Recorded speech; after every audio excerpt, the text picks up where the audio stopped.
Well, it's totally true. Um, you can go watch CBC. They're owned by a private philanthropist. CNN is owned by a private philanthropist. These news stations that are being put on TV are all owned by individuals, probably out of towners. Like some television stations are owned by the Bin Ladens. Some other stations are like Rogers are owned by the Sikhs. CNN, the owner of CNN is a human. It's not made by our government. Our government, the United States government, does not have a news station.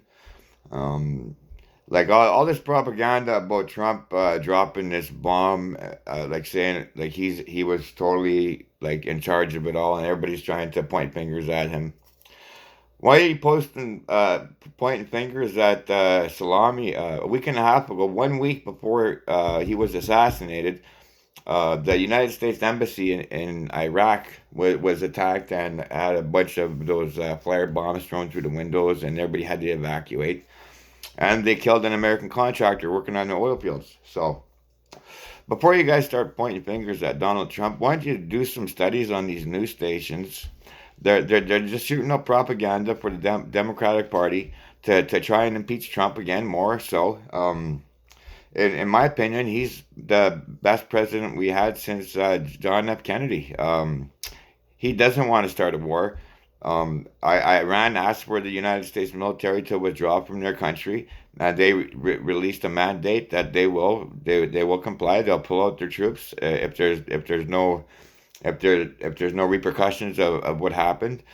Something will happen, like they said on the news. Like they're right about one thing. There will be a retaliation, but it'll be like taking a ship hostage or taking some people hostage and making a public display. But other than that, you can't blame Donald Trump for real for bombing Mr. Salami. What about all the thousands of innocent people that he killed under his command? Did Donald Trump kill thousands of people under his command? No, he didn't. If you go look at that video, that airstrip that a mile away from that airport in Baghdad, there was nobody around. He made sure that that guy was alone with only his military leaders beside him.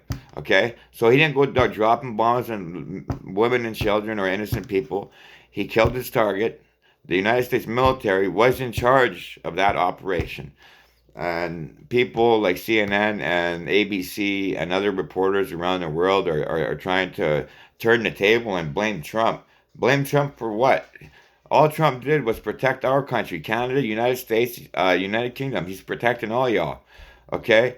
And like I said in my previous video, a president does not have full 100% authority to drop a bomb on anybody. Because if it was that easy, nuclear bombs would have been spread off a long time ago. Probably Bill Clinton would have sent one off. Remember Bill Clinton? Okay, or Obama.